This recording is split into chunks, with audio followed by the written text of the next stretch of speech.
I come from a conventional middle-class Nigerian family. My father was a professor. My mother was an administrator. And so we had, as was the norm, live-in domestic help who would often come from nearby rural villages. So the year I turned 8, we got a new houseboy. His name was Fide.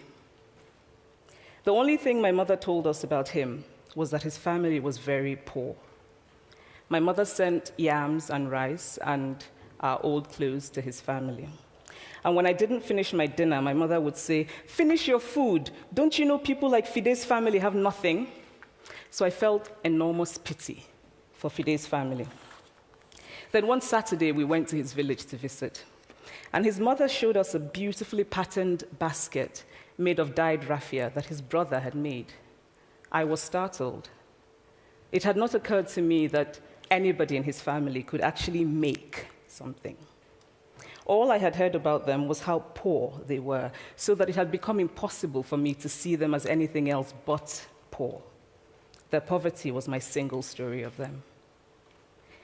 Years later, I thought about this when I left Nigeria to go to university in the United States. I was 19.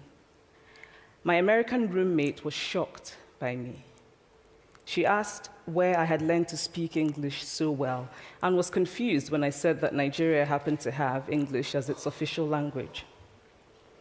She asked if she could listen to what she called my tribal music and was consequently very disappointed when I produced my tape of Mariah Carey. She assumed that I did not know how to use a stove. What struck me was this: she had felt sorry for me even before she saw me. Her default position toward me, as an African, was a kind of patronizing, well-meaning pity. My roommate had a single story of Africa, a single story of catastrophe. In this single story, there was no possibility of Africans being similar to her in any way, no possibility of feelings more complex than pity, no possibility of a connection as human equals. I must say that before I went to the US, I didn't consciously identify as African. But in the US, whenever Africa came up, people turned to me, never mind that I knew nothing about places like Namibia.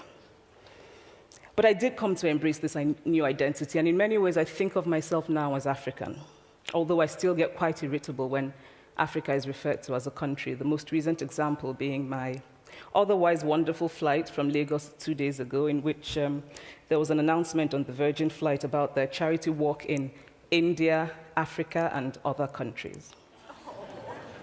So after I had spent some years in the US as an African, I began to understand my roommate's response to me.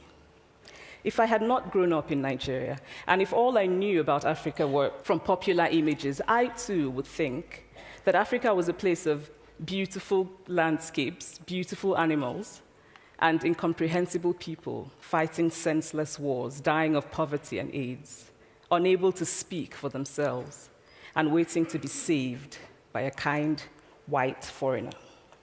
I would see Africans in the same way that I, as a child, had seen Fide's family.